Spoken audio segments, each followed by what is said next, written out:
We respectfully request the Sangha great virtues for the sake of this assembly and all living beings.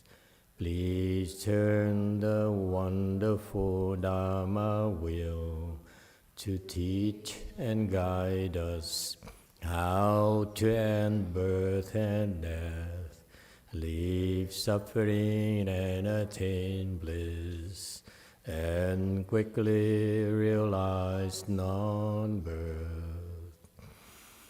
Cung thính đại đức tận tình, vì thứ pháp hội cập nhật thiết chúng sanh, thính chuyên diệu pháp luân giao đạo ngã môn, như há liêu sanh thoát tư ly khổ đắc lạc, tất chân vô sanh.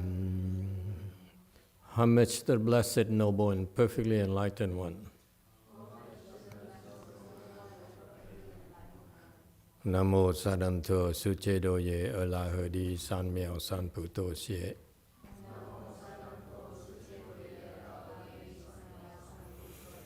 Nam mô Ta Tăng Tha Tu Ya Da Ya A La Ha Đề Tam Miệu Tam Mô Đà Tọa.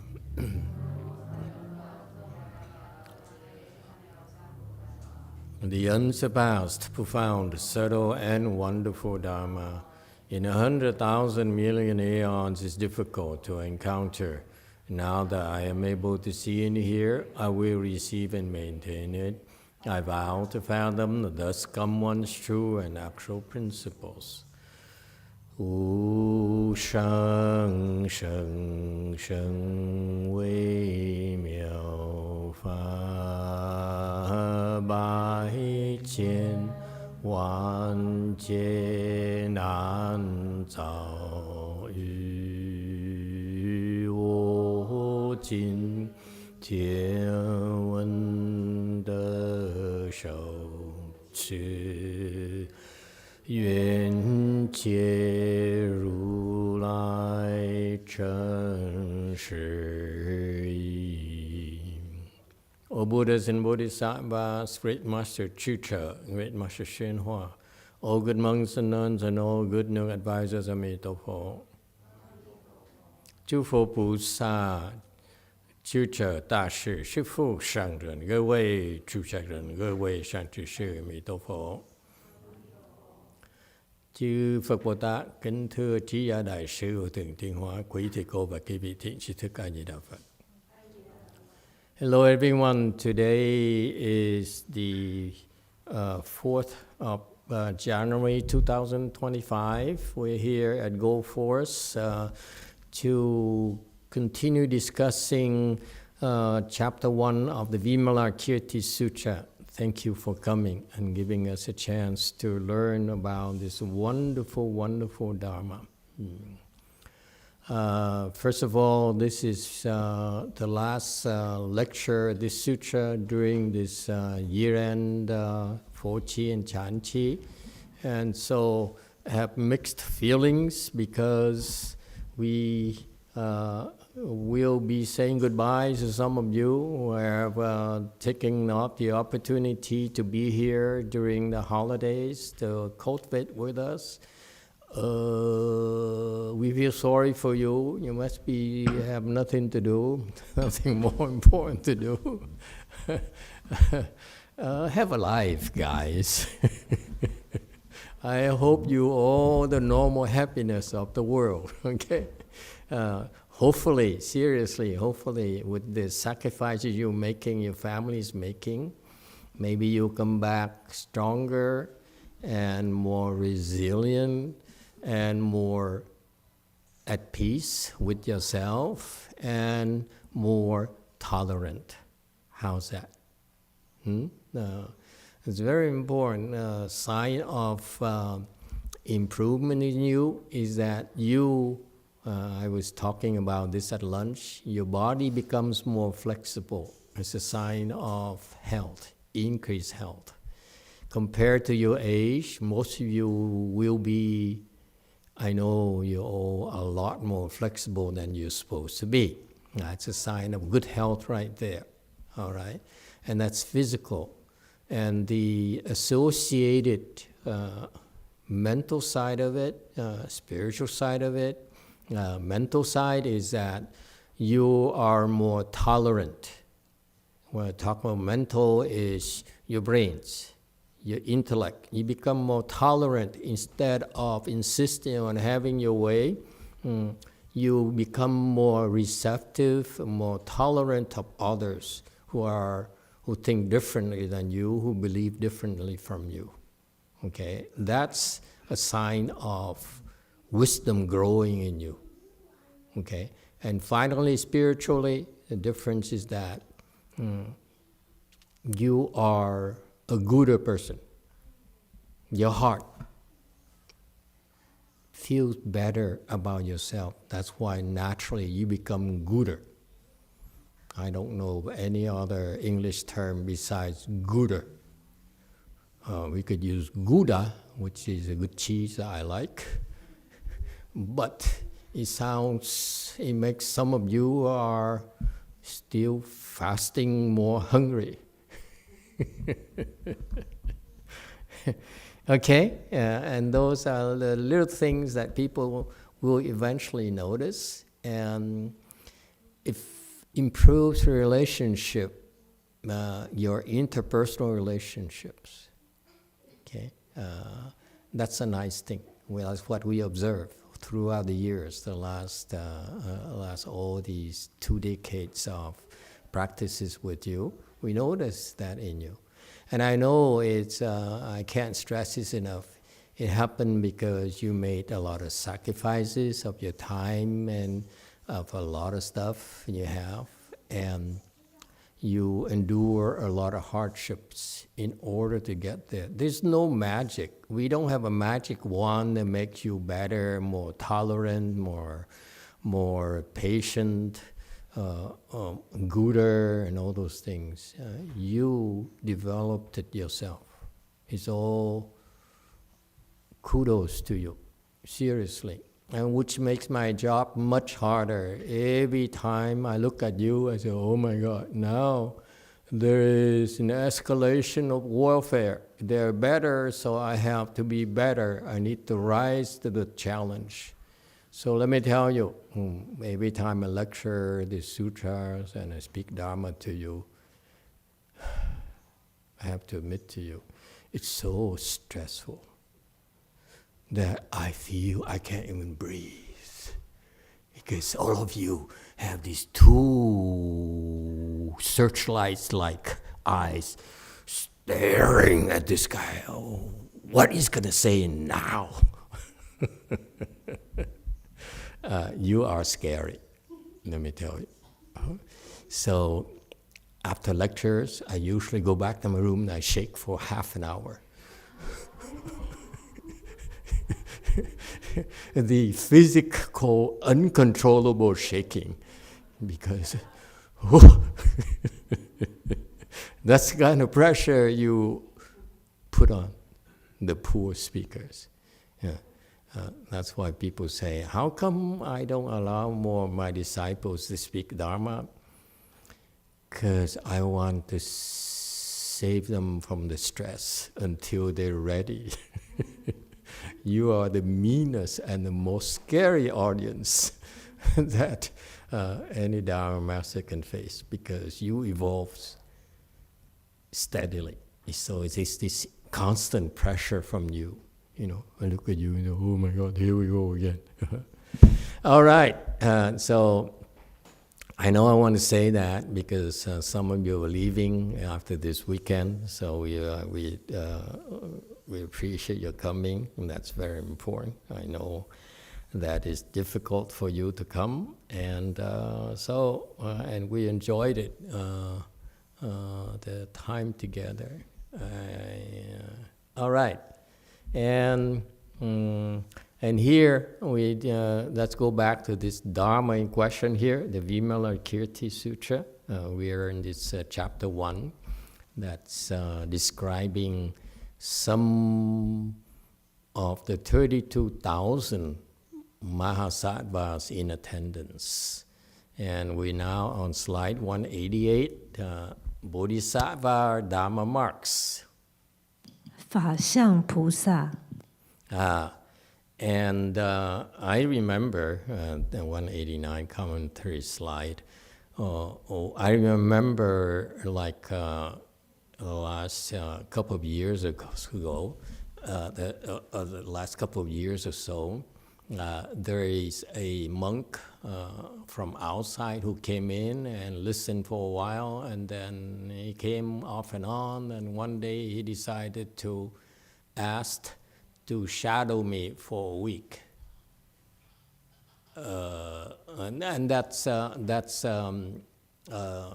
pretty impressive worldly wisdom, because when I was at IBM, before they promote you, they make you shadow the next person up in the ladder for 2 months, and you just shadow this big shot for 2 months, and then they promote you to that same position after 2 months. So it is indeed, you can learn a lot from shadowing someone, but that's a worldly dharma, because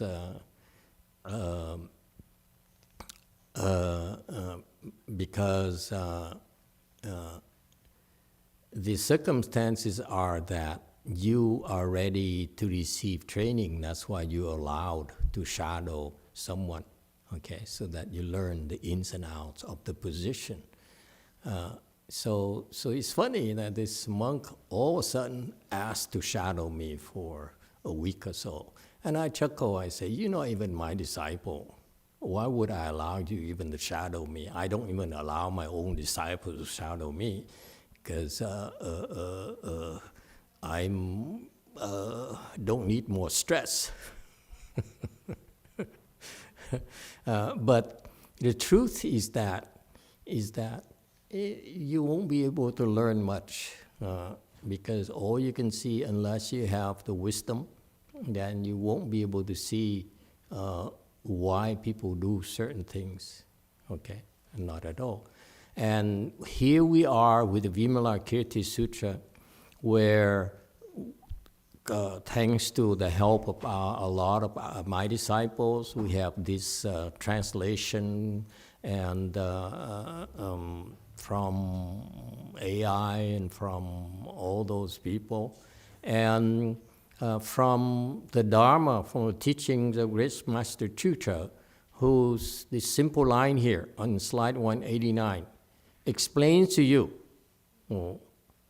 what this Bodhisattva Dharma mark does.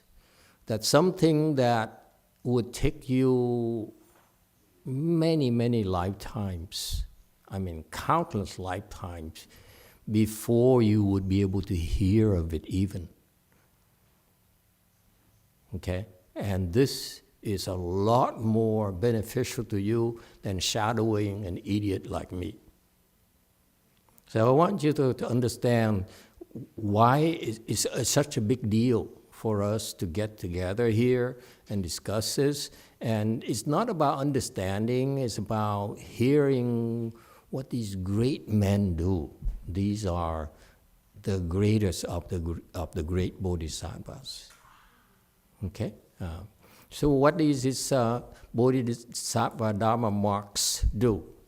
What he does, okay, he got his name because that's what he does constantly. He contemplates the 10 Dharma realms, 3 truth Dharma marks. Got it? Okay, next. It's not about understanding. If you understand, you got it right away. If you try to understand, then it's not the way of cultivation. You just listen to it, and it strikes an interest in your mind. Naturally, when you meditate, you will come back at some point in time. Maybe tomorrow, maybe next year, maybe next 10 million lifetimes later. It doesn't matter. If you hear this, it is stored in your eighth consciousness forever until you retrieve it when you cultivate. Okay, and one day you cultivate it and you say, aha, that's what he means by contemplating the 10 Dharma realms, 3 truths, Dharma marks. Okay, 10 Dharma realms. Why 10 Dharma realms? 10 realms because in the 10 directions, the Buddha Dharma is taught.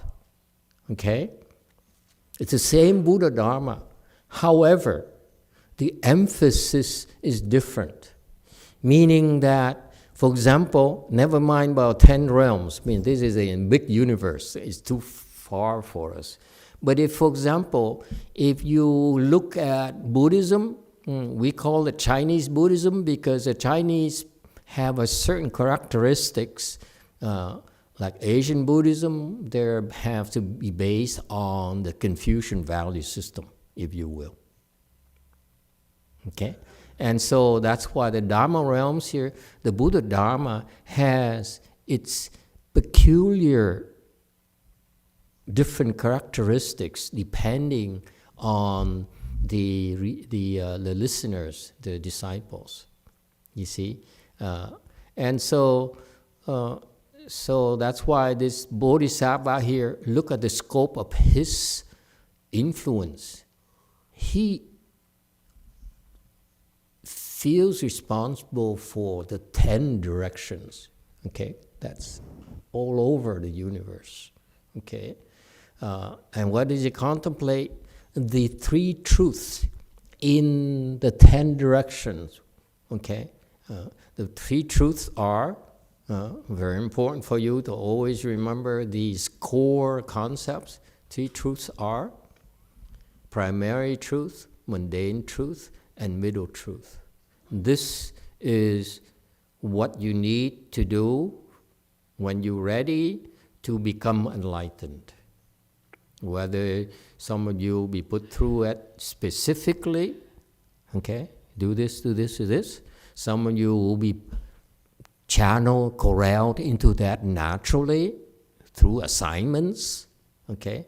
Because part of the training is in our small world, in our community, is giving you assignments for you to do. And that will help you naturally navigate through your ignorances. Okay? So that's why the 3 contemplations here is very, very critical. This is from Master Tuta's teachings. You contemplate the primary truth or the absolute truth. What is the absolute truth? Please always remember this. Absolute truth is the truth of true emptiness. Meaning that everything is truly empty, therefore, meaning what? Meaning that you should let go of your attachment to your wife, men, okay, or women, okay? If you're not there yet, that means you still have room to grow. That's all it means. If you truly have wisdom, you can let go of anything. So it's incremental, folks. It's about, can you let go of your toys? Can you let go of food? Can you let go of drinks? You know, and you graduate naturally. And that's part of your development. Is that clear? Don't look at it as I need to let go of everything. It's the training is to let go of what really, really bothers you most right now. It really bothers you? That's when you sit there and you contemplate. What bothers me is what? Empty. There's nothing that bothers me, and there's no one being bothered. That's how you attack him. You counterattack. That's why your trance skills are very important, folks.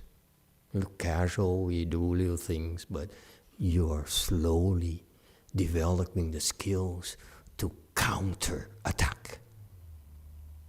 You attack me, I'm entitled to defend myself and defeat you because I have the technology to defeat you.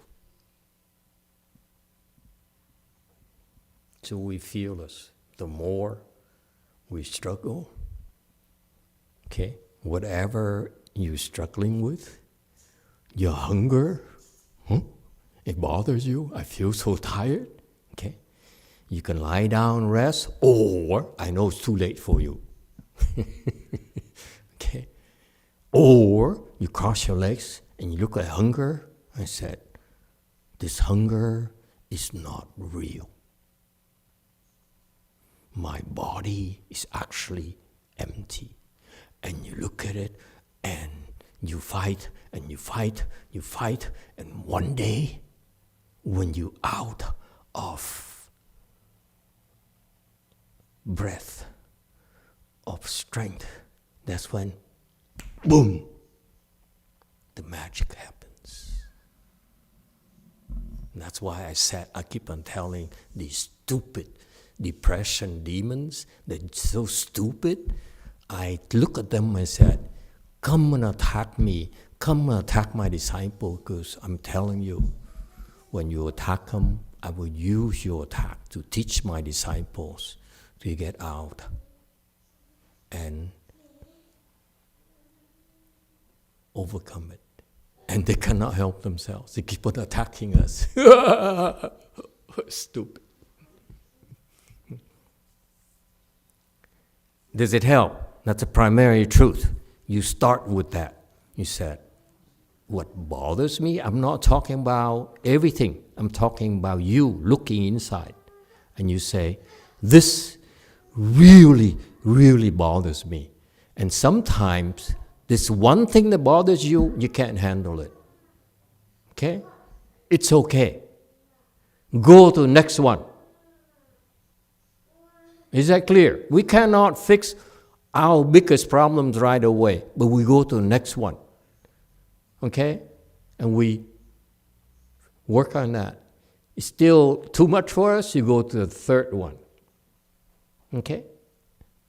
What is the second one? Is the third one? The first one is the one that keeps on telling you to stop. That's the first one. Is that clear? The only thing that they do is that their sole purpose is to make you stop and quit. They cannot help themselves. Oh, it's not funny to you. Huh? You're suffering so much. I know it's not funny to you. You weaklings. Huh? And that's why, this is why the three contemplations here. I know some of you, most of you are not ready yet, but you can get started. What really bothers you, okay, fight it by looking at it as the ultimate truth that you discover when you have true wisdom is that it's empty.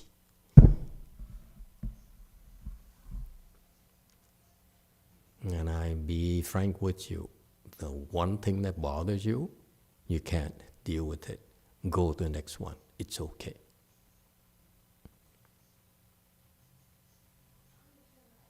And that's good enough for you to rise and get out of their range. Got that? This is a secret of cultivation. Okay? So the contemplation, first contemplation is you crush them by contemplating the primary truth. It's empty. It's not real. Your pain is not real. Your suffering is not real. And you look at it, and you look at it, you look at it, and you keep on fighting and fighting. You resist the temptation to quit. You say, no, this is too much for me. No! You fight to the death. You fight and fight and fight. And you know, magic happens when you are exhausted.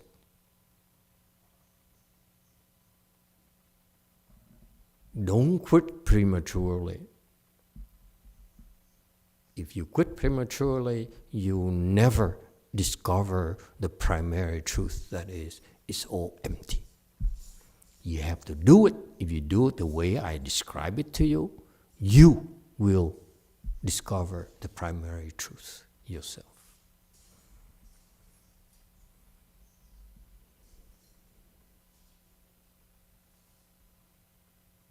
Does it help? Number 2, this is when you regain control and, as I said, counterattack.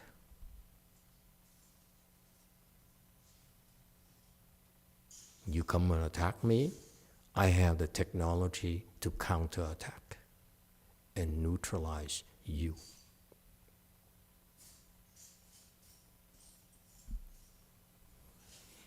Any questions? Second truth, the mundane truth. That is, you contemplate the world as it is and embrace it. It's that simple. Don't judge them. Don't reject them. Just endure. You don't counterattack. Here, the mundane truth is that you endure. You see, well, I just went through here, the 2 truths here. You see, the nature of the Dharma training is both of that. Can you see it now? The way we train you, whether it's sitting in full lotus, whether it's fasting, whether it's bowing, it's preparing you for these 2 contemplations.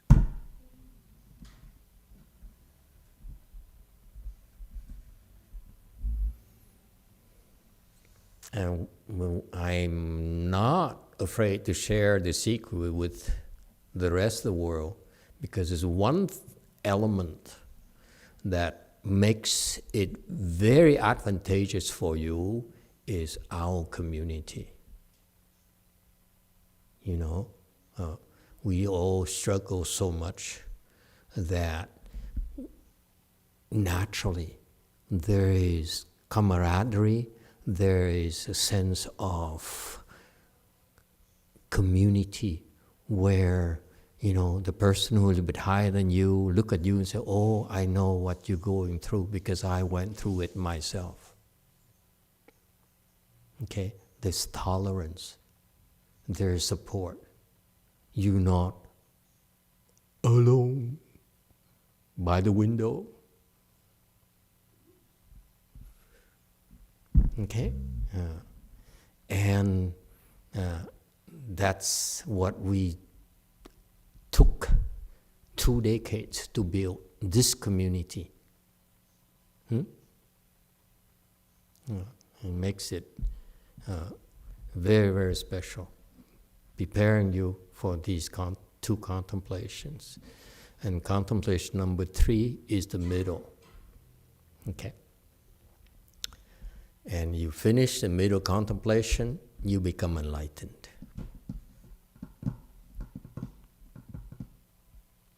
So in the future, there will be people who are given this opportunity to go into seclusion, and when they're ready, contemplate, do the 3 contemplations. Okay, that's one way to develop people. Another way we've been doing it is because we cannot afford to send people into the seclusion. First of all, where can they be in seclusion? How do we feed them, and so forth and so forth. Okay, but so what we have to do is make you go through the 3 contemplations by assignments. Okay, and all you have is these precious times called the qis, and 1 week of this, 1 week of that, 1 weekend of this, 1 weekend of that. That's all you have. All right, so that's why we have this policy of those of you who, in order to support you, you can, I welcome you on weekends to come for half a day to a day at the temple and just cultivate. All right, we do you a ton of good. Okay?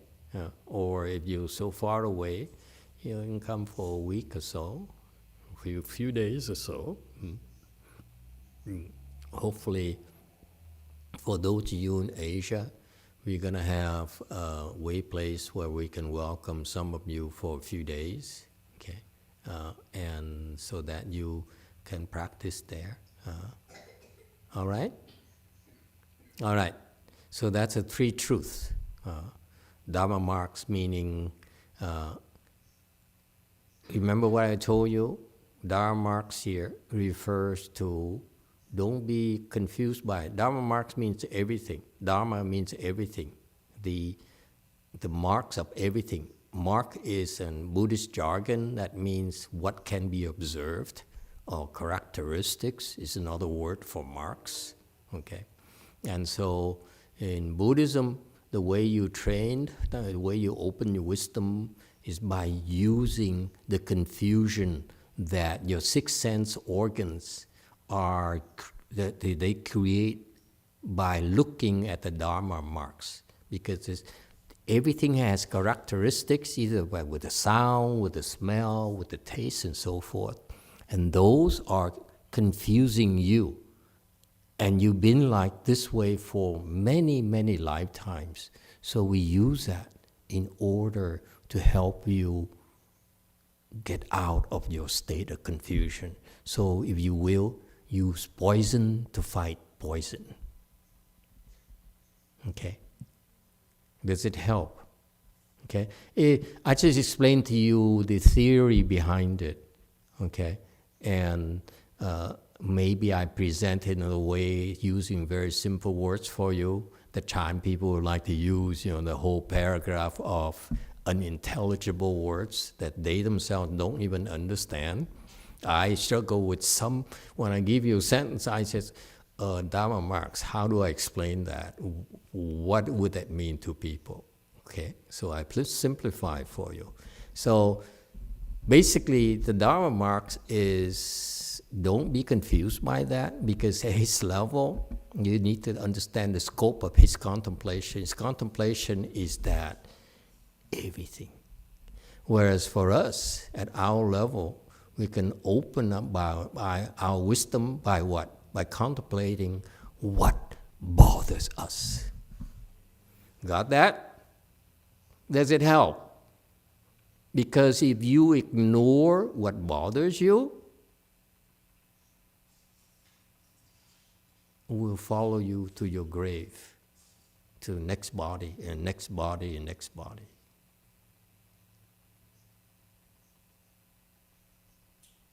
And that's what worldly people do.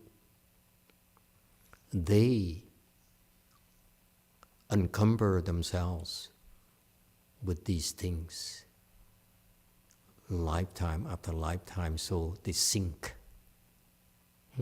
They have more issues this one lifetime, and then next lifetime they compound it, they increase it, and they add even more. more issues. All right? All right, so you don't have to say, this is too much for me. You can unravel it systematically. You don't have to worry about everything. You only focus on the way I teach you. Okay? So that's a certain teaching, by the way. Okay? For example, you contrast that with the Hinayana teaching of kindness or metta contemplation, where you send this kindness to your wife, to your children, to your parents, and then to your enemy, to your neighbor, and so forth. It's confusion. That's why it takes them forever. They sit there, and it's called, Chinese called 乱想. You think of everything, your neighbors, of the dogs and the cats. And did you realize that at DTT across the street, there's a neighbor who raises a chicken? So when morning light comes, the chicken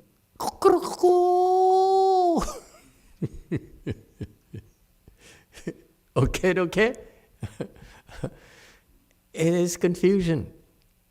Okay, that's why it would take them so long. That's why these Pratyeka Buddhas, they have to sit there and they contemplate like crazy, many lifetimes before they say, it's empty anyway. That's why they're so slow. You see? Yeah. They don't understand how to cultivate. The Dharma is for children. Okay? All right. Next. Bodhisattva. Yes, Simon. From YouTube, Diego was asking if the 10 Dharma realms are referring to the hells, ghosts, animals, asuras, humans, heavenly beings, arhats, pratyeka Buddhas, bodhisattvas, and Buddhas. No, here the 10, actually, here is Fa Jie. Fa Jie is, I shortened it to 10 realms. Actually, it's 10 Dharma realms. Thank you for asking. We should correct it to avoid future confusion. 10 Dharma realms here. Actually, it's true. Let me correct myself.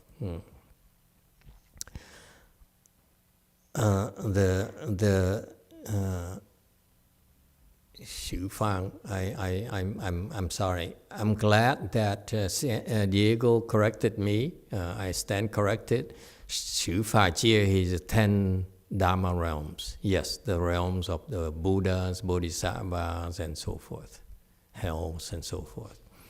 10 directions. I somehow read this of Xu Fang, which is wrong. It's 10 Dharma realms. Okay? So what he does, and let me complete it for you and correct it for you. I apologize for this. It's my mistake. 10 Dharma realms, meaning that he looks at living beings, okay, and contemplate the three truths when he looks at all living beings, whether it's Buddhas, whether it's Bodhisattvas, whether it's Arhats, whether it's Pratyeka Buddhas, whether it's humans, whether it's gods, whether it's asuras, whether it's the three evil paths of hells, hungry ghosts, and animals. Okay? And look at the three truths in them. All right, thank you for pointing it out. Thank you, Diego. Next. Bodhisattva luminous marks. 光相菩萨.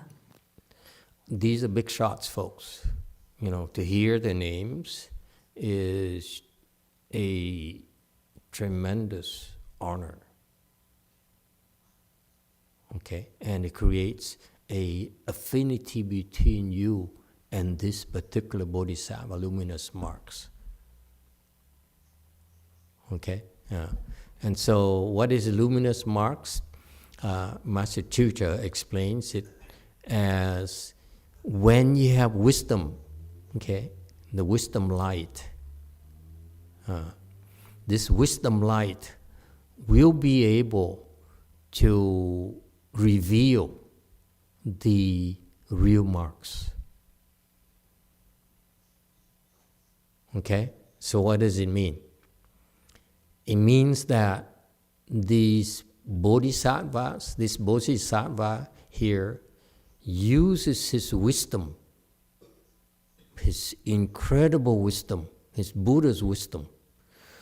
And when he uses wisdom here, the analogy is like shining a very bright light. Okay? And he looks at things. Mark is anything. Okay? So when he looks at things, naturally is what happens. It's the most frightening thing.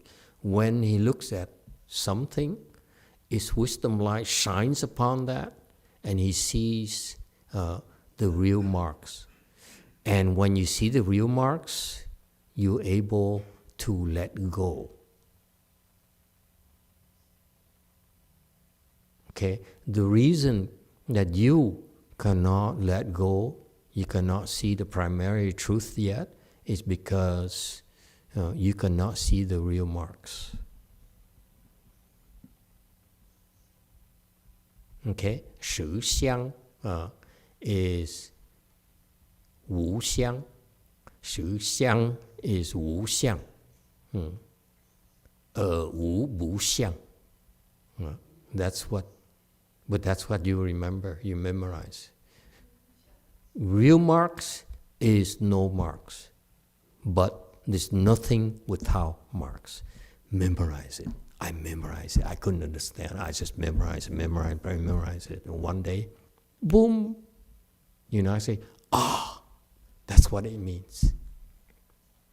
And you need to meditate a lot before that happens. You can read more books until the end of time, it's not going to happen. It's a lot faster if you meditate, if you bow, if you fast, and all those things.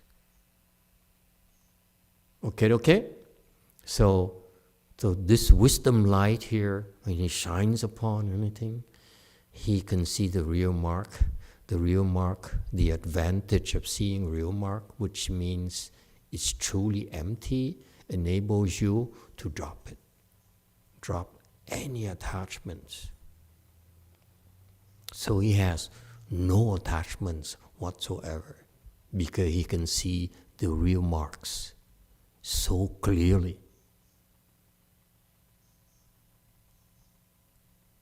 It's no but and ifs. It's no what if. Okay? It's only the wisdom light shines on, and that's it. It's naked truth. Okay? And that's the nature of wisdom. There's no doubt in your mind. You see it, and you say, it's truly empty.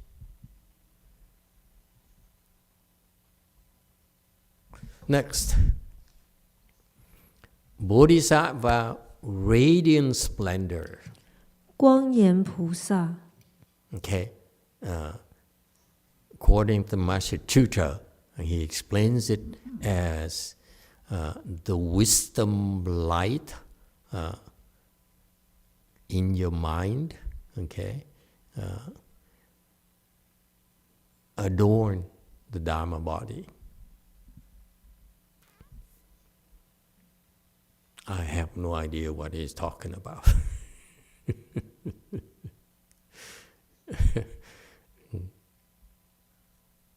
So apparently, if you have wisdom, you will naturally, your wisdom light will naturally adorn the Dharma body, whatever it means. Anyone has any better clues than I do? Okay? Yeah.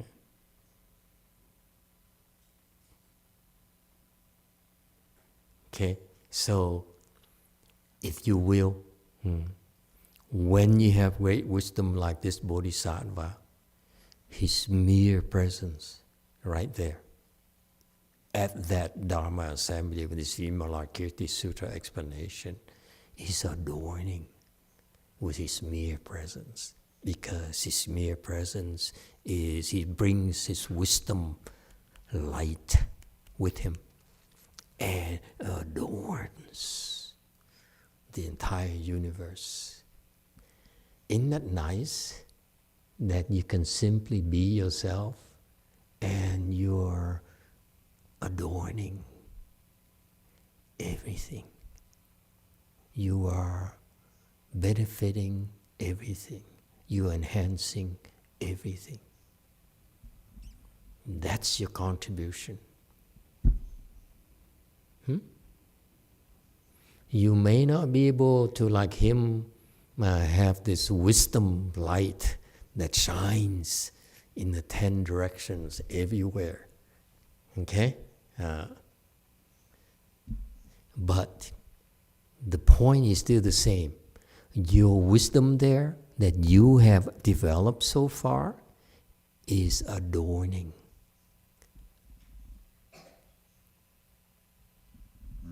You have a sphere of influence where you actually, your wisdom is enhancing the beauty, the goodness, the virtues. That's your sphere of influence. That's why you are making a difference yourself. It's real. And this Mahasattva, radiant splendor, his range is a lot broader, of course. It's 10 directions. Okay? All these is 10 directions. 10 Dharma realms of the 10 directions. The previous Mahasattva is the 10 Dharma realms, but the 10 Dharma realms of the 10 directions. But when he says 10 Dharma realms, he specifically looks at living beings. Where when you talk about 10 directions, you're looking both in sentient beings and insentient beings. So the range is a little bit bigger. All right? Do you see that? Can you see that when you have wisdom, your wisdom light is adorned, is creating an adornment, and you're adorning, you're adorning things around you?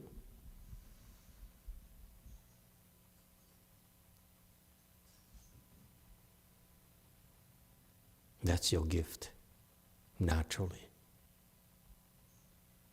And people don't even notice. We don't need to be noticed. That's what you do naturally. That's your gift naturally. And that's your merit and virtue naturally. It's called non-doing merit and virtue. Adorning.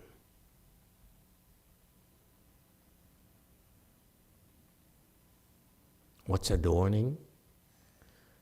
People feel more peaceful when you're around. They feel less angry, less stupid, less greedy, and gooder in their heart.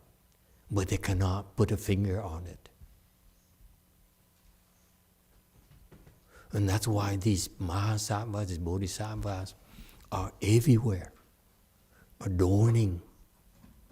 When you are ready, because once you hear the word radiant, Bodhisattva, radiant splendor, Mahasattva, okay, there is a connection between you and him already. So he'll come quietly and invisibly to help you with his radiant splendor. Isn't that cool? But don't be greedy and don't get a big head. He only does it in order, only when it's necessary to help you, not to make you more arrogant and more full of yourself.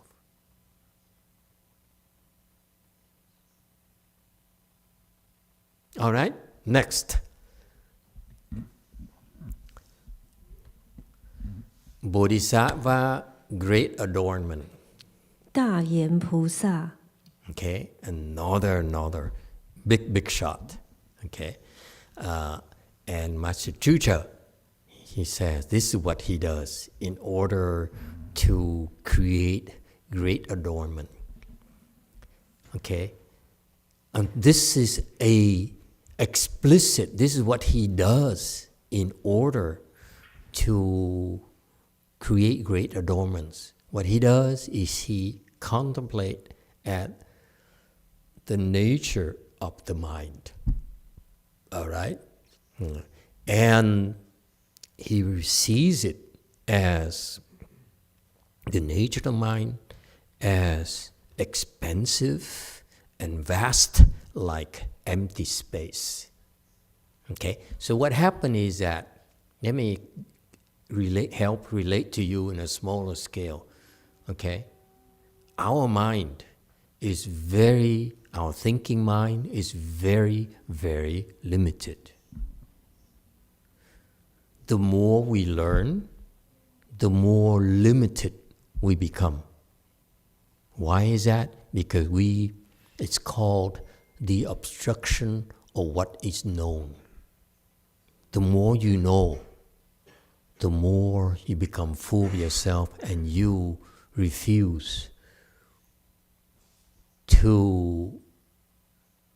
you close your mind, if you will. He said, you don't know what you're talking about. What are your credentials? What have you accomplished? Because I spent several years to get my PhD, okay? And I produce these papers, and I produce these inventions, okay? So my accomplishments are for real. What have you done? Okay, so that right there is the obstruction of what is known. Is the most dangerous thing against you opening your wisdom. It's the one thing that bodhisattvas and mahasattvas are terrified of, is the knowledge that we acquire and develop. And guess what? That's what our education system and training is about. Develop that knowledge so that you obstruct yourself from opening your wisdom.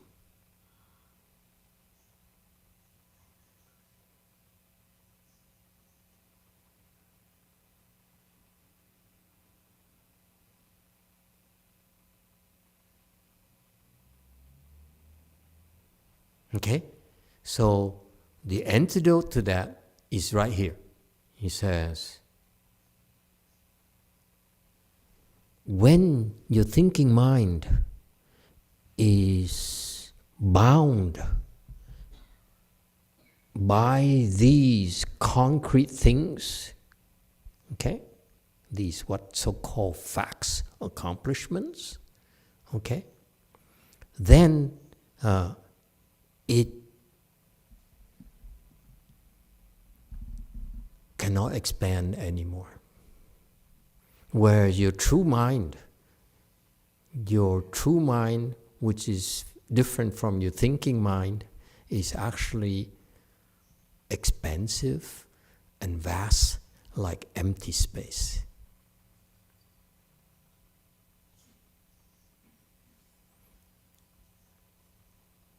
My message to you is that be careful of your knowledge, because it creates obstructions to your unfolding of your wisdom.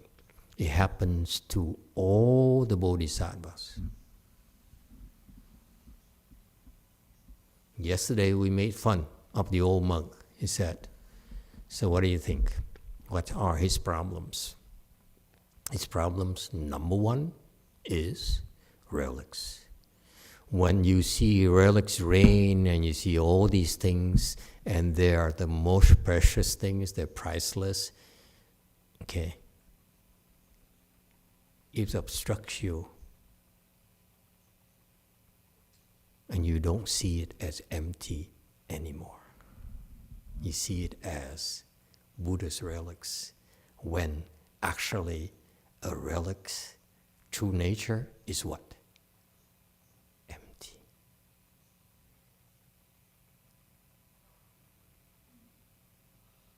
So he saw so many manifestations, so many wonderful things that happen with the relics. That knowledge there is what binds him to death. He cannot die thinking relics is the most precious thing in the world, in his life, when the most precious thing is right here in this page. Most precious thing is a vast mind, as vast, as expansive as empty space. Relics is nothing.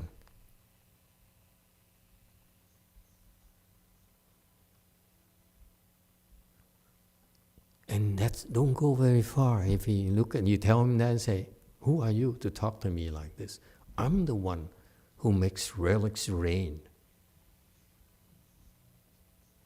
You think this Bodhisattva need to see relics rain to be called great adornment? He's called great adornment because he doesn't need to make relics rain. If relics rain, he steps on it and probably spits on it and says, get the hell out of here. Don't waste my blessings.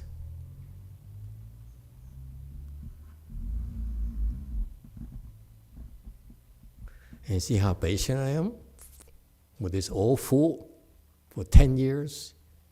I let him believe that it's the most important thing, is the most helpful thing. But now he knows the truth, what I think of it. Why do you think I don't give a damn about relics exhibits? Because I'm trying to teach you. I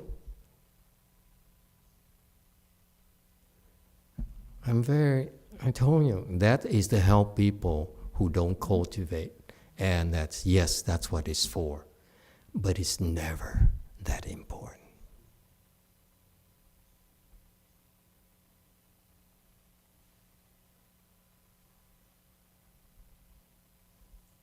Yes, it's a very important tool that we can use, but that's once a year. It's not gonna take up my life, my attention, my efforts. Because it's only designed to help a certain kind of Buddhist disciples and non-Buddhist disciples. That's it.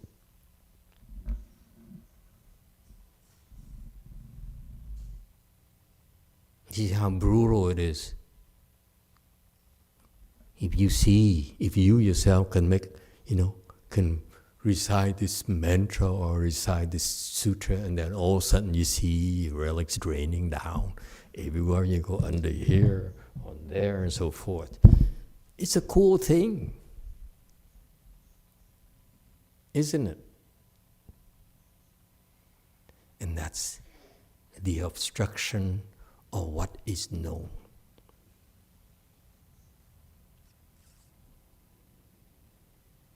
It's the most dangerous thing for Bodhisattvas. And he has the antidote. He says, my relics I see is empty. There's nothing in my mind. My mind has no relics, arranged relics. My mind sees nothing. And that's called a great state. When your mind is vast, is empty, and free from all knowledge, from all past accomplishments, it's called great state of mind and great knowledge. And that's the greatest adornment possible.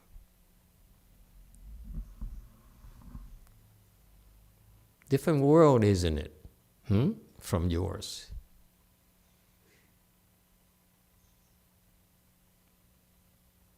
Okay, I move on. You falling asleep. Bodhisattva Bao Ji, or accumulation of treasures. 宝积菩萨 Okay, now, guess what? He's the one who accumulates a lot of relics. Let's see. Let's find out. What does he do? Okay. What he does in order to accumulate treasures, because he has treasures upon treasures, he accrues more and more treasures, like the old fool, accumulating more relics and more relics and more relics, okay?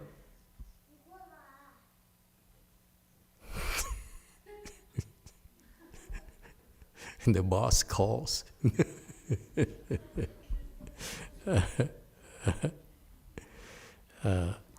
Here's what he does in order to accrue pleasures, treasures, not pleasures, pleasures too. He looked at the mind, he contemplated the mind, and he sees, you see, this is connected to the prior Mahasattva. He sees that the mind is, although it's empty, completely empty, but at the same time, it's complete with the 10,000 practices, meaning that although you're empty, okay? Although your true nature is empty, all right? That's no excuse for not helping you. So even though he sees the mind is empty, meaning you're empty, that still does not stop him from doing the 10,000 things in order to be of help to you. That's the next step. Understand that? There's no excuse. Okay? And when you commit to doing the 10,000 practices to help others, those 10,000 practices actually accumulate and create jewels. The Buddha's relics, all the relics, are the crystallization of the 10,000 beneficial practices.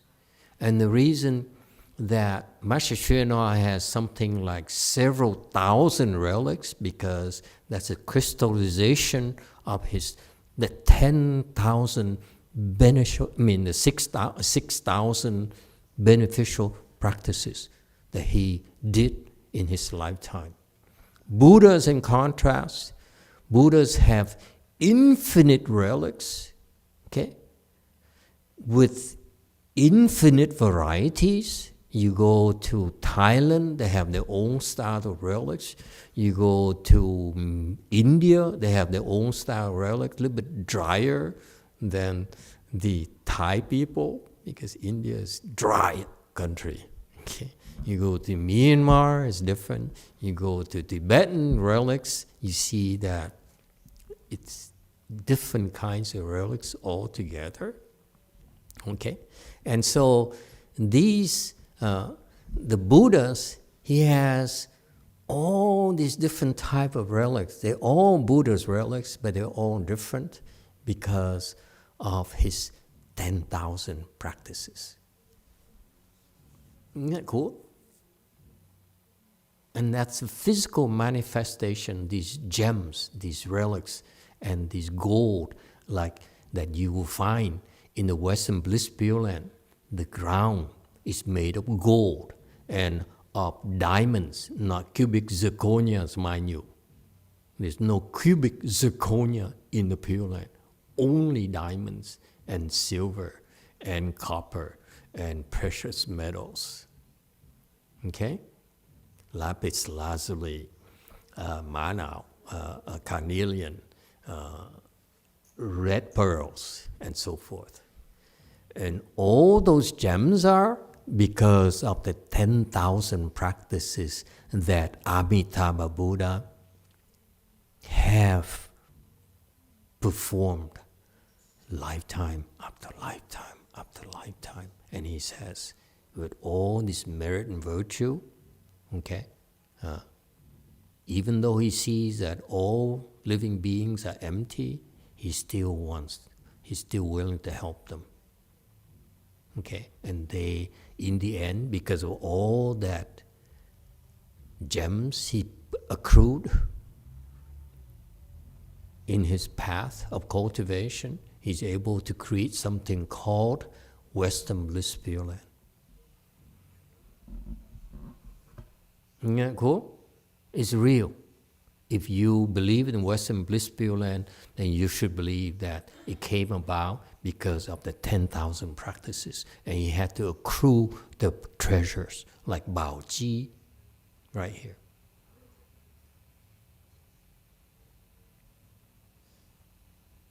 Things happen for a reason, and this is why we are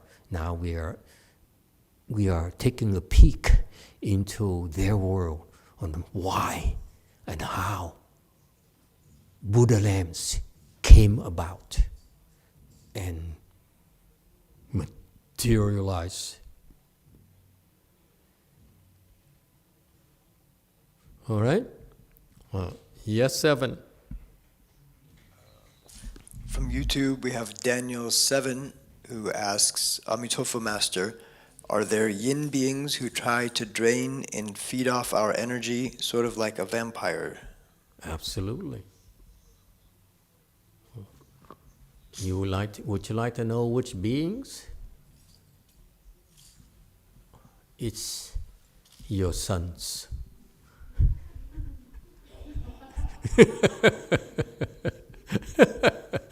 You think they're playing? Actually, they're listening with half an ear.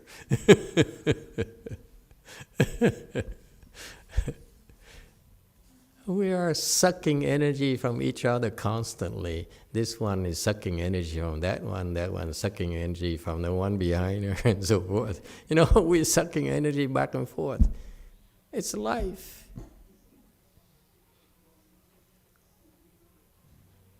Okay? So that's why when you come and cultivate and you harness this good energy here, you absorb it and you store in your heart, you go home, you hug your son, and you're giving it to your son.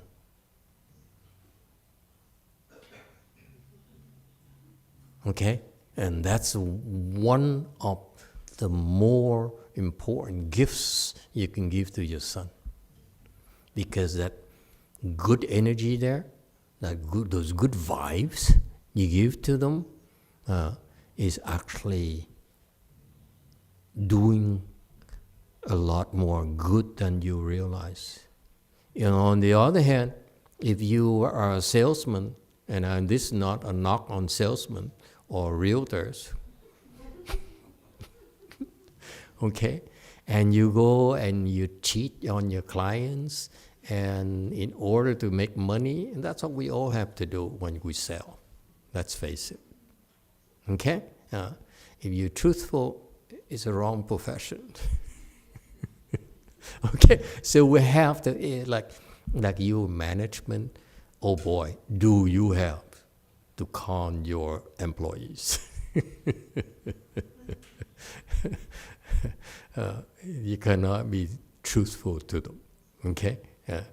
You can be truthful to a certain extent, but there are things that management does that employees can never understand and which are absolutely necessary.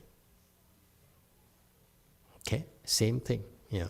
So, and so if that's what you do, okay, you are a lawyer who specializes in exploiting weaknesses in the legal system to defend your drug dealer clients, okay? So your whole day is devoting to that kind of energy.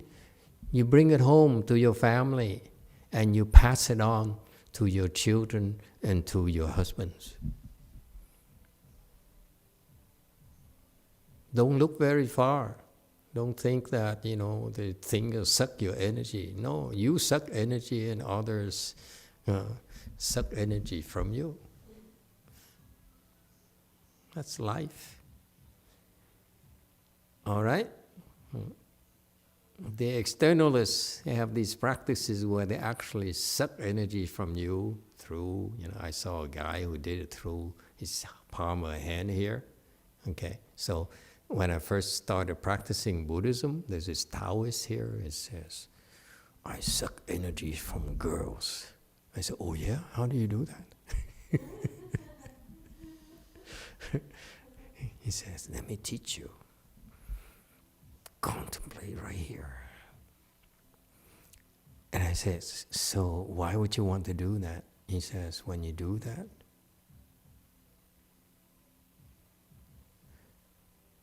they become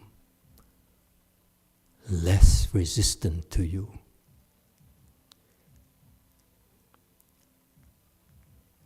It's a very smart woman.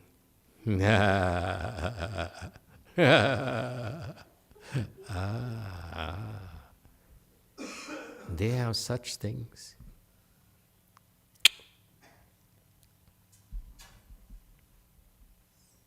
So once I learned that, so once I have a nephew who's very manic. He fidgets like crazy.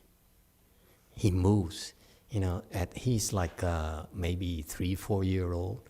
And so we were driving around and the car is full. So they said, would you mind if he sits with you? Which is kind of illegal, okay? I do illegal things too.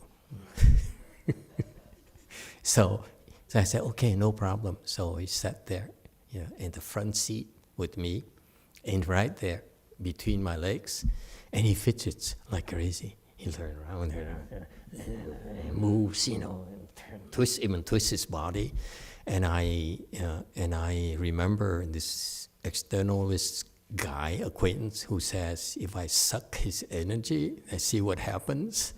So, but instead of doing the Dharma thing, I knew a little bit about Master Shenhua. I started reading Master Shenhua, so I suck his energy, but not through here. Here is stupid. Anyway, I suck his energy, okay, and within 2-3 minutes, he's all of a sudden, and the parents notice.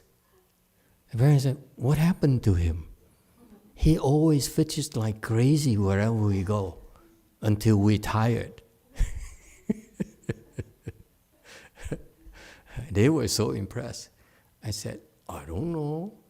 Maybe he's not feeling well.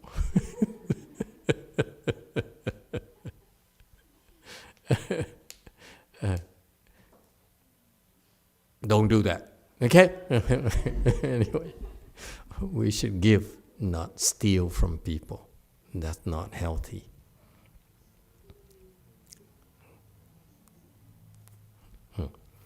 All right.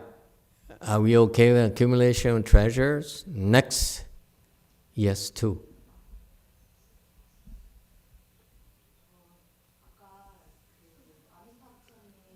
two.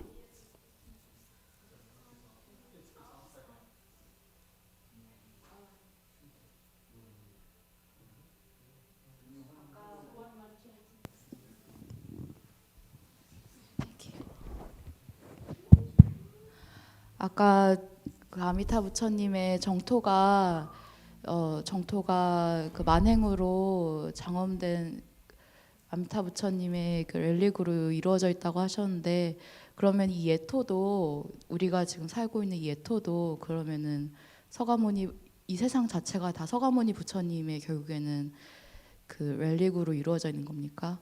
이 예토도 결국에는 정토와 똑같은 겁니까? Before Master mentioned that Amitabha's Pure Land is the result of relics of the 10,000 practice. Then how about the Saha world? Is it the Yes, is it it's also the result of the 10,000 practices.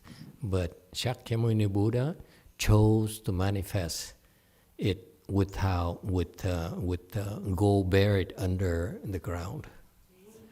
Amitabha chose to manifest his gold above the ground. Does it help? Okay, very good. Yes, over there, Seven has a question. From YouTube, we have a question. Tiara E. Shea says, are there any chants you can use when your energy is drained? Yes. You don't have to steal from others at all. Okay? Just because I teach you doesn't mean you should do it. Okay? You see the damage here that you can do in the real world? From tonight, you know that if I show you how to suck people's energy, and you know you can, or you figure it out eventually, look at the kind of abuse that could happen. Let's say you're in negotiating, at the negotiating table, and you go back and forth, and you suck the energy out of your opponent, his mind becomes confused. So it's unfair competitive advantage. It can be abused, okay? That's not a healthy thing to do.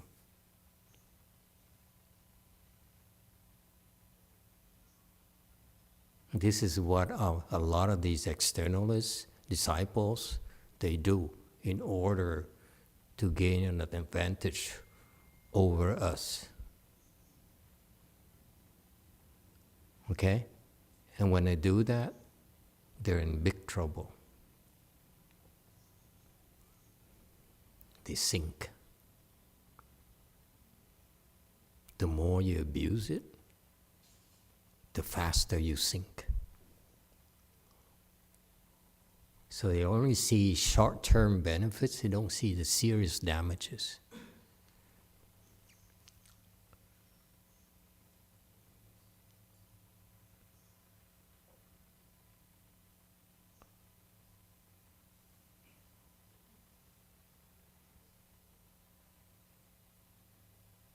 All right? That's very, very low level. And this is what a lot of externalists do. Because that's what makes them low level, because of these distractions.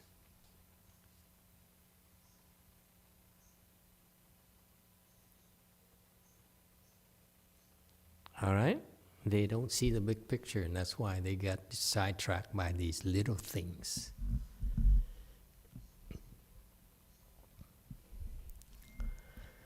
Okay, next. Bodhisattva, accumulation of eloquence. 辩机菩萨 Okay, so eloquence here, he says here, when you are in accord with the Dharma nature, therefore you will have you will be full of eloquence. Okay, what is the Dharma nature? Dharma here refers to the Buddha Dharma. Okay, so in particular, if your heart and your mind is in accord with the Buddha Dharma teachings, then when you speak it, you're naturally more eloquent. Okay? It turns out, the one thing you need to also see here, because his name is mentioned, meaning that one very, very important skill when you get up there is to have eloquence when you speak Dharma. Otherwise, people will fall asleep and doze off. Nothing worse than that, okay? And it turns out, furthermore, here, and this is kind of interesting because this is from side research. It says here, this Bodhisattva, accumulation of eloquence, is also called wisdom accumulation Bodhisattva. Okay, so wisdom and eloquence are sort of go hand in hand.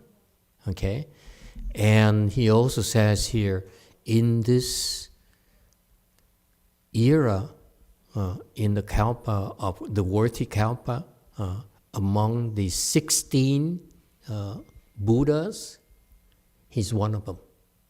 So he's actually a Buddha that will appear during our current worthy aeon. Okay? And not only that, it further says that this Bodhisattva with Manjushri Bodhisattva, and it's funny, infinite resolve Bodhisattva that you heard of very often in the Great Compassion Repentance, in the, is it Great Compassion Repentance? I think so, no? But definitely the Universal Door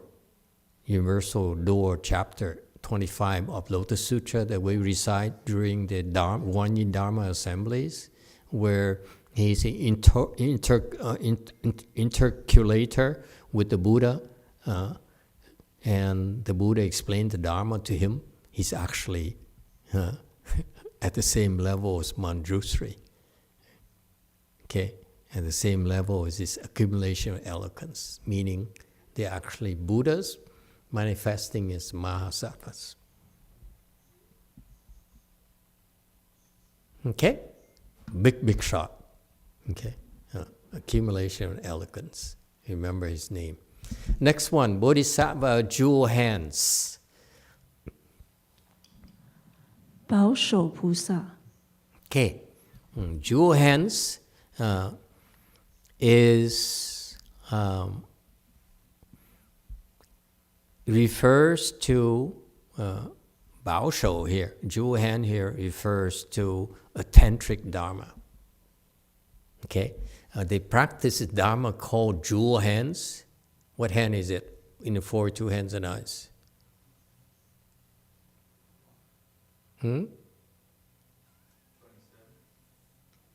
27.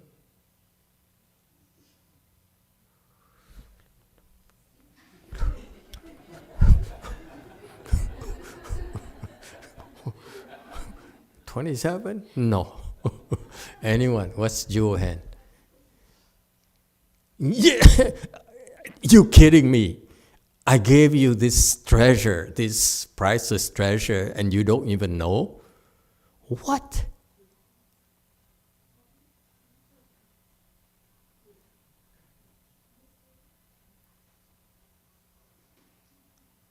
Which hand is that? 29, I hear 29. 24? It's the first one, you idiots. Jesus, number one. It's the jewel hand. That's a tantric practice. It's fascinating. Tantric practices start with number one. Okay, jewel hand. And jewel hand here can bring to fruition what is wished. And why is it number one? Because most people wish to get rich. That's the first thing they want. They say they don't want love, they want this. They said, I can get by without love as long as I have money. That's conventional wisdom. Huh? Okay? So jewel hand here, the nature of jewel hand is to bring to fruition what is wished. Okay?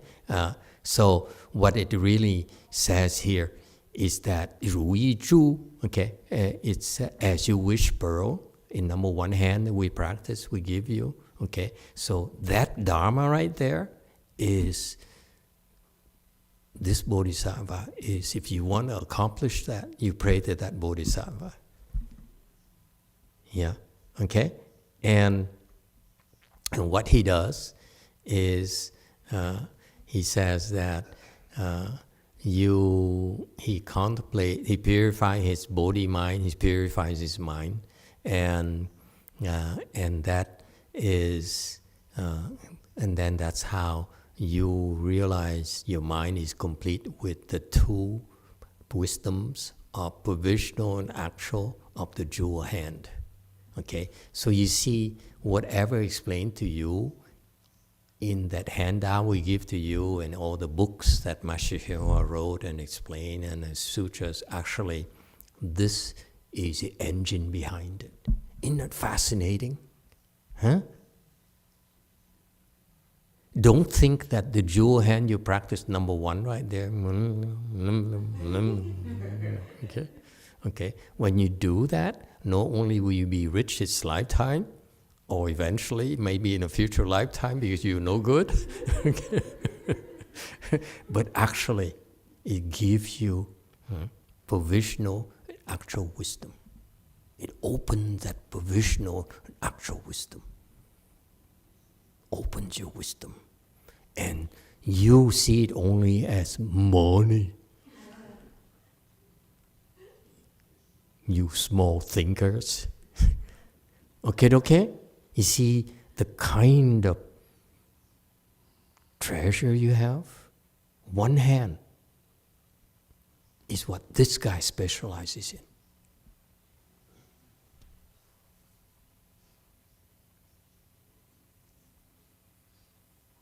Okay? And then he talked about how to bring to fruition things that are wished. Okay? Would you like to know? If you're not interested, I can stop because time is up. I'll give it to you for free. See, the Chinese... let me see, before he stops. Okay, it's very detailed, but basically, your cultivation, your path of cultivation goes through this, brings you to this kind of accomplishments. Okay, I leave it here for you because it's from the Fo Guangshang dictionary, and I didn't understand CD, and I had to look it up, and this is the explanation, and that's part of your programming, part of your training, naturally. Okay, but it's interesting because they actually elaborated in the secret school. This is what they do, okay? We don't explain it to you because why not? Quickly, because of the obstruction of what is known. If we can help avoid it for you, we don't tell you. Because the more we tell you, the more obstruction you have. That's what happens to me. I teach you something, you get a big head, I slap you next. Don't get a big head because you get a big head because you think you know more. Yes, you know more, you're stronger in everything, but you have a big head.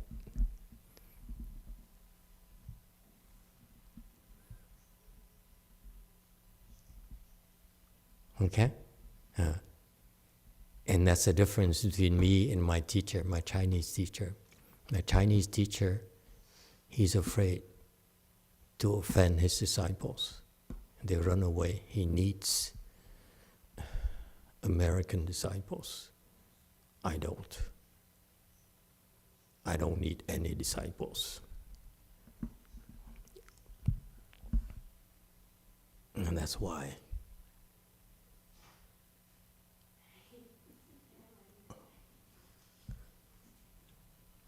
Sometimes you have to slap them. Because if not, the obstruction of what is known sneaks in.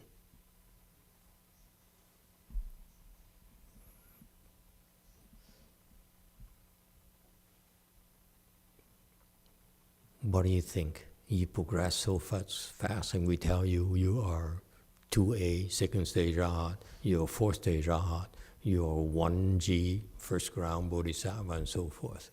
You know, when you hear that arrogance arises in you right away, naturally, you say, ooh, I'm cool. I'm special, am I not? And I noticed that. So the next chance I have, I will slap you. To remind you of what? You're not special. You're not that important.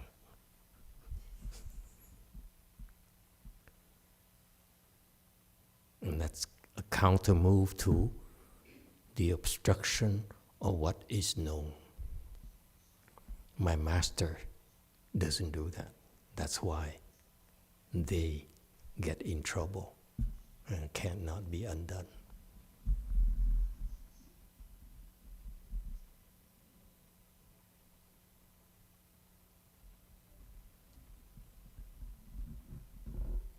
Okay? You can't have it both. You cannot have adoring disciples who will become Mahasattvas. There's no such things. Mahasattvas, when you become Mahasattva, you say, I hate Master YongHua. That's the way it should be. And one day I want to make him pay.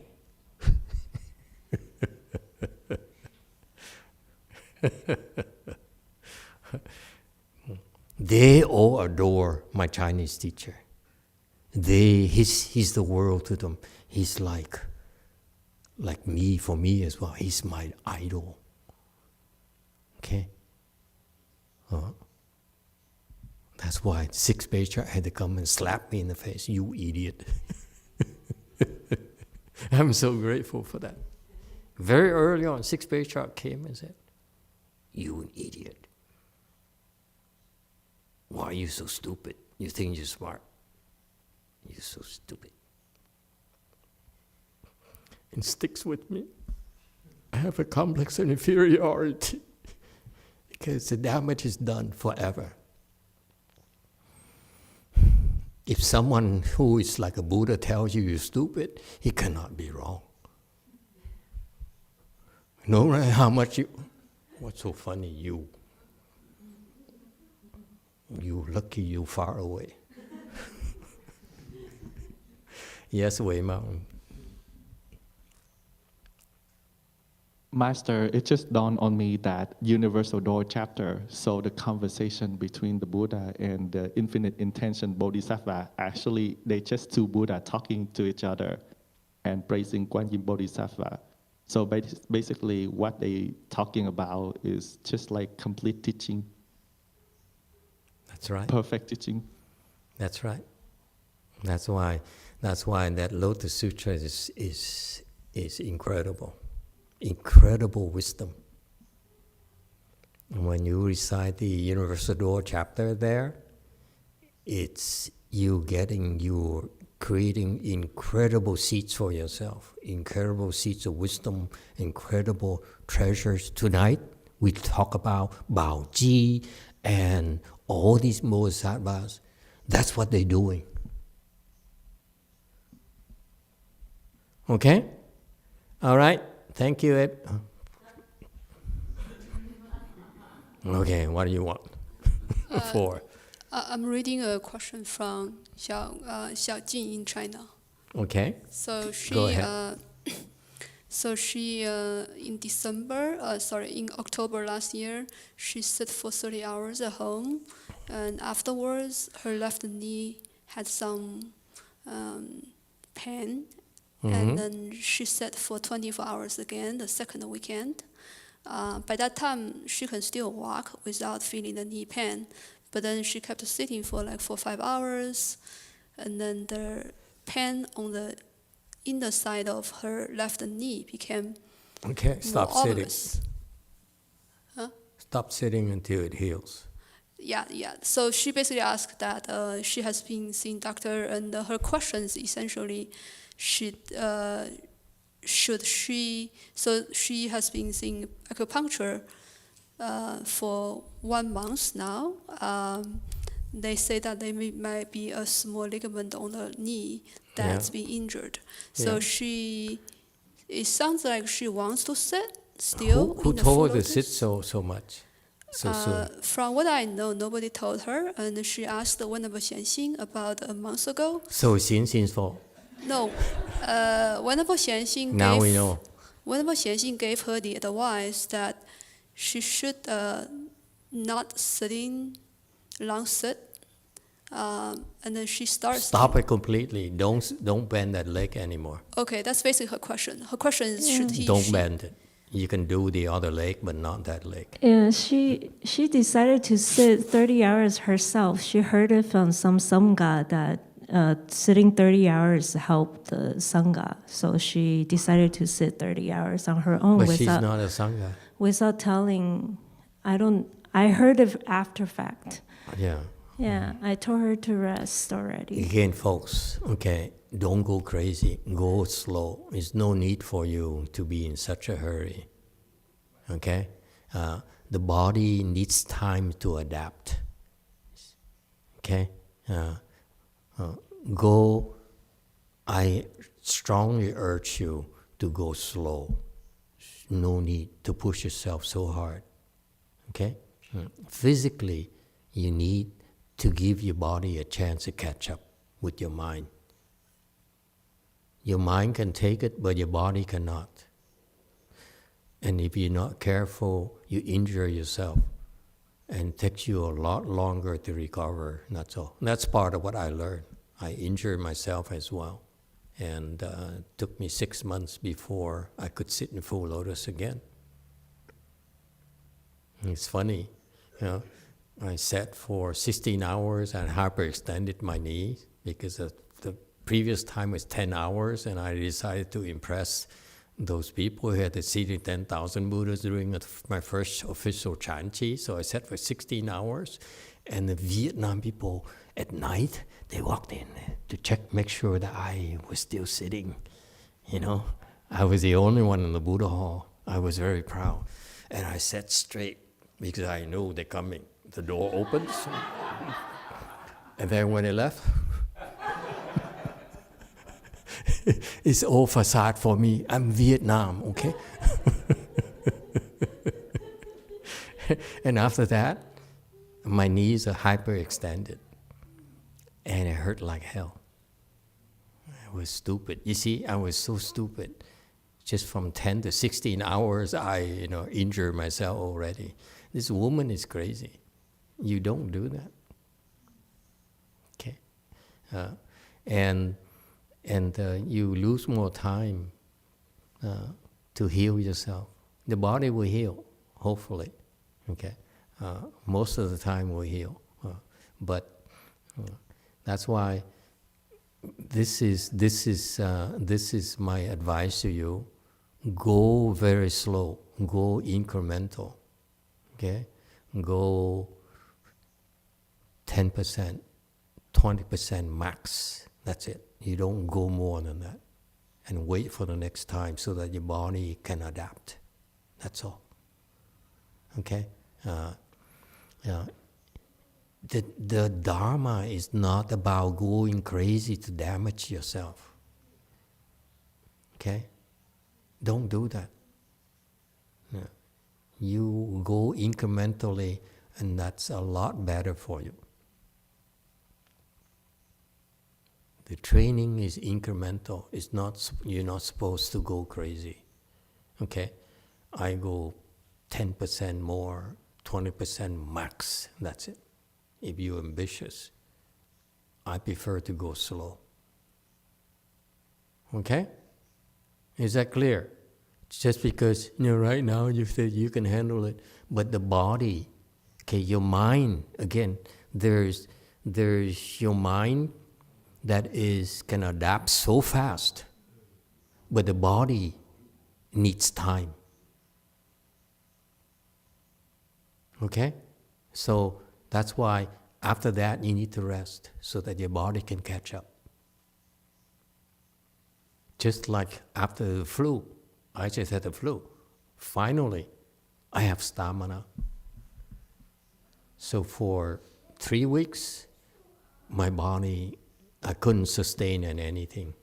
But on the flip side of it is that all the healing that need to happen because I work out, all the small aches right there, the small tears, never heal completely. And for the last 3-4 weeks, now I exercise. Yesterday, I feel nothing for the first time in months. See, the body needs time. As you age, it takes a little bit longer and longer and longer. You need to take that into consideration by doing it incrementally. Don't go crazy, that's all. Listen to your body. Okay? All right, we stop here tonight. Thank you, everyone.